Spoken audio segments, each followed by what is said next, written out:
Hello everyone, welcome to today's video. तो आज की वीडियो में आप सबका स्वागत है। आई होप आप सब बहुत अच्छे होंगे और आपकी पढ़ाई भी बहुत अच्छी चल रही होगा। और जो हम topic of the day daily पढ़ रहे हैं उसमें सारी चीज़ें आपको क्लियर हो गई होंगी, ऐसा मैं मानती हूँ। और अगर कोई भी प्रॉब्लम है तो प्लीज़ हमें कमेंट सेक्शन में ज़रूर बताइएगा। आज का हमारा अगला टॉपिक है जहाँ से हमारा एक इम्पॉर्टेंट क्वेश्चन डेफिनेटली बनता ही बनता है। तो अगर हमारे क्वेश्चन बन रहे हैं तो क्यों हमें टॉपिक को छोड़ना चाहिए, हमें सारे टॉपिक को कवर करना चाहिए। ठीक है, तो आज का हमारा जो टॉपिक है वो है हमारा एटमॉस्फेयर से रिलेटेड। ठीक है, तो एटमॉस्फेयर के बारे में हम पढ़ेंगे। एटमॉस्फेयर में कितनी लेयर्स होती हैं, कौन सी लेयर में कौन सी चीज़ें इंपॉर्टेंट है, कहाँ पे क्या होता है। जैसे कि प्लेन उड़ते हैं, जहाज़ उड़ते हैं, हवाई जहाज़ जब ऊपर उड़ते हैं तो वो कौन सी लेयर होती है एटमॉस्फेयर की। सैटेलाइट होते कहाँ पे होती है, कौन सी लेयर में प्रेजेंट होती हैं। ओजोन लेयर के बारे में आपसे पूछा जाता है कि ओजोन लेयर जो है वो कौन सी लेयर में देखने को हमें मिलती है। तो ये सारे क्वेश्चन आज की वीडियो में हम डिस्कस करेंगे। बहुत ही इम्पोर्टेंट पार्ट है ये हमारा एटमॉस्फेयर का। ओके, तो हमारा आज का जो डे है that is topic of the day is 9। ठीक है, तो 9 मतलब 9वां टॉपिक है हमारा। अब हम पढ़ते हैं एटमॉस्फेयर के बारे में। तो देखिए एटमॉस्फेयर कहाँ पे देखने को मिलता है, जो भी हमारी अर्थ है, अर्थ के आसपास का जो भी एरिया है वो हमारा एटमॉस्फेयर कहलाएगा। क्या हो जाएगा, अर्थ के आसपास का जो भी एरिया है, जो भी इन्वायरमेंट है वो हमारा एटमॉस्फेयर। अब इस एटमॉस्फेयर में हमें अलग अलग चीज़ें देखने को मिलती हैं, जैसे नाइट्रोजन मिलता है, ऑक्सीजन मिलता है, कार्बन डाइऑक्साइड मिलता है, आर्गन मिलता है। अलग अलग गैसें हमें यहाँ पे देखने को मिलती है। बट इन सब का क्वांटिटी कितना होता है, कितने अमाउंट में हमें देखने को मिलती हैं, ये भी हमारे एग्ज़ाम में पूछा जाता है। ये भी आता है कि एटमॉस्फेयर में सबसे ज़्यादा कौन सी गैस प्रेजेंट होती है या फिर उसका परसेंटेज क्या होता है। तो इस तरीके से आपसे सवाल पूछे जाते हैं। तो यहाँ पे देखिए एटमॉस्फेयर में बेसिकली हम क्या पढ़ेंगे, nitrogen, oxygen and carbon dioxide gas के बारे में पढ़ेंगे। बाकी की भी गैसें होती है बट वो बहुत ही कम क्वांटिटी में होती हैं, जिससे हमारे ना तो एग्ज़ाम में आता है और ना ही हम उसको पढ़ते हैं। तो देखिए सबसे ज़्यादा कौन सी गैस देखने को मिलती है, ये होती है नाइट्रोजन।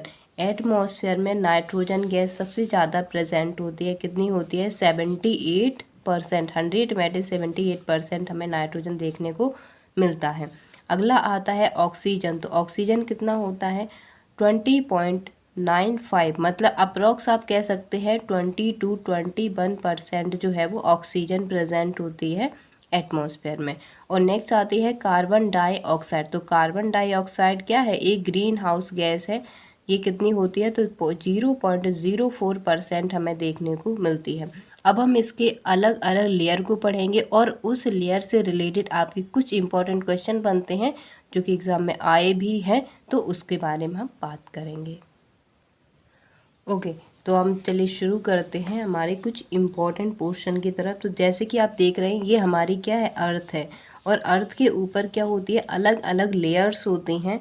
और जिस लेयर को हमने उनके नाम से इंडिकेट किया है, जैसे कि पहली लेयर जो हमें देखने को मिलती है, आप इस कलर से मैंने इसको इंडिकेट किया है। ठीक है, तो पहली लेयर जो होती है इसको क्या कहा जाता है, इसको कहा जाता है ट्रोपोस्फियर। क्या कहेंगे इसको, ट्रोपोस्फियर। उसके बाद ट्रोपोस्फियर के ऊपर भी एक लेयर होती है जिसको क्या कहेंगे, स्ट्रेटोस्फियर। ओके, स्ट्रेटोस्फियर के बाद कौन सी लेयर आती है, मीसोस्फियर। क्या हो जाएगा, मीसोस्फियर।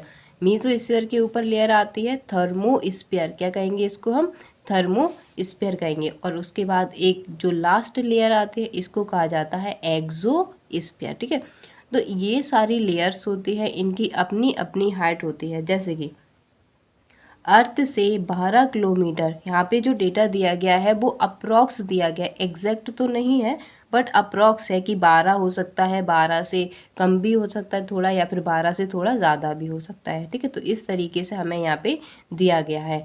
अब हम देखिए क्या करते हैं कि ट्रोपोस्फियर की अगर आपसे विड्थ पूछी जाएगी, ट्रोपोस्फियर कहाँ से कहाँ तक है, तो ये कहाँ से हो जाएगा, पृथ्वी से 12 किलोमीटर ऊपर। पृथ्वी अगर हमारी ये है तो यहाँ से 12 किलोमीटर ऊपर तक का जो भी एटमॉस्फेयर है उसको हम कहेंगे ट्रोपोस्फियर। ठीक है, आई होप क्लियर हो गया होगा।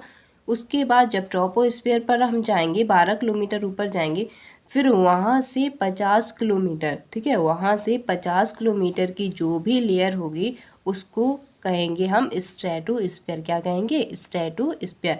या तो हम कहें 0 से 50 या फिर हम कहें 12 से 50, मतलब 50 में से हम 12 माइनस कर देंगे, मतलब ट्रोपोस्फीयर को माइनस कर देंगे। उसके बाद जो भी विड्थ निकल के आएगी वो किसकी आ जाएगी? स्ट्रेटोस्फीयर की आ जाएगी, ठीक है। उसके बाद आता है स्ट्रेटोस्फीयर के बाद स्ट्रेटोस्फीयर जहाँ पे भी है उससे मतलब 0 से यहाँ से लेके 80 किलोमीटर, या फिर हम 80 में से 50 को माइनस कर दें तो जो भी हमारी विड्थ बचेगी वो किसकी हो जाएगी? मीसोस्फीयर की हो जाएगी। उसके बाद आता है 80 टू 700 किलोमीटर आता है थर्मोस्फीयर, और 700 से लेके 10,000 किलोमीटर ऊपर की जो भी लेयर होती है उसको हम कहेंगे एक्सोस्फीयर, ठीक है। तो ये सारी चीज़ें बस आपको बताने के लिए थी, ये पूछा कुछ नहीं जाता है यहाँ से। हाँ, क्वेश्चन आपका यहाँ से बनता है कि बताइएगा स्ट्रेटोस्फीयर में हमें कौन सी चीज़ें देखने को मिलती हैं, या फिर हम बात करें मीसोस्फीयर में कौन सी चीज़ें देखने को मिलती हैं। तो आते हैं हम इम्पॉर्टेंट पार्ट पे। पहली लेयर आती है ट्रोपोस्फीयर। ट्रोपोस्फीयर में देखिए हमारे आते हैं पैसेंजर प्लेन, ठीक है। तो जो भी सवारी को ले जाने वाले प्लेन होते हैं, मतलब पैसेंजर प्लेन होते हैं, वो कहाँ पे उड़ते हैं? तो ये उड़ते हैं स्ट्रेटोस्फीयर में। क्या हो जाएगा? सॉरी, ट्रोपोस्फीयर में। Hot air balloon, hot air balloon आपने कभी देखे होंगे, बलून जो हैं वो ऊपर उड़ते रहते हैं, ठीक है। तो वो क्या होते हैं? Hot air balloon. Hot air balloon भी कौन से लेयर में उड़ते हैं? तो इसको कहा जाता है ट्रोपोस्फीयर में, ठीक है। अगला आता है हमारे पास स्ट्रेटोस्फीयर। स्ट्रेटोस्फीयर का सबसे एक वेरी वेरी इंपॉर्टेंट क्वेश्चन बनता है कि ओजोन लेयर कहाँ पे है, ठीक है। तो हम सब लोग जानते हैं कि ओजोन लेयर का एक ऐसी लेयर है जो हमारी पृथ्वी को अल्ट्रा वायलेट रेडिएशन से बचाती है।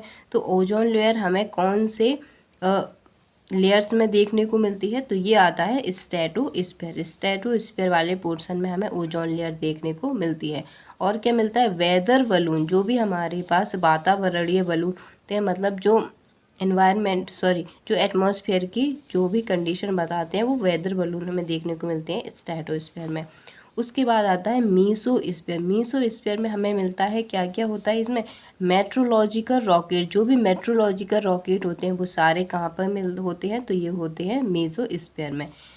मेट्रोस के बारे में भी पूछा जाता है, तो मेट्रोस कहाँ पे होते हैं? तो ये भी होते हैं मीसोस्फीयर में।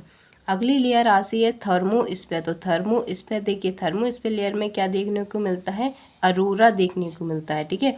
अब अरोरा जो है ये आप गूगल पे सर्च करके देखिएगा, बहुत ही इंटरेस्टिंग टॉपिक है, ठीक है। अगर आप देखेंगे तो आपको और अच्छे से क्लियर हो पाएगा, क्योंकि वहाँ पे आप पिक्चर भी देख पाएंगे। यहाँ पे वीडियो पे मैं पिक्चर नहीं लगा सकती, तो वहाँ पे आप पिक्चर देख के बहुत ही इंटरेस्टिंग चीज़ को देख सकते हैं, ठीक है।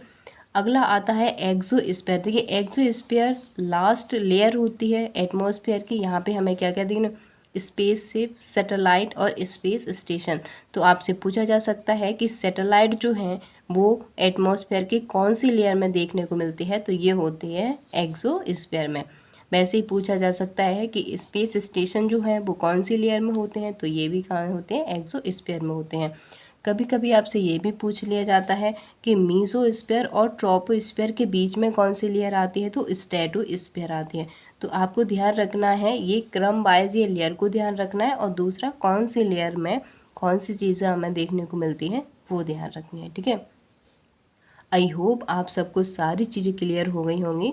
और एक इम्पॉर्टेंट चीज़ कि जो भी टॉपिक हम पढ़ते हैं उसका पोल मैं कम्युनिटी पे डालती हूँ, उससे रिलेटेड क्वेश्चंस का। तो अगर आप कम्युनिटी पे वोट नहीं करते हैं तो ज़रूर कीजिएगा, पहले टॉपिक को पढ़िएगा उसके बाद कम्युनिटी पे पोल ज़रूर कीजिएगा। Thank you.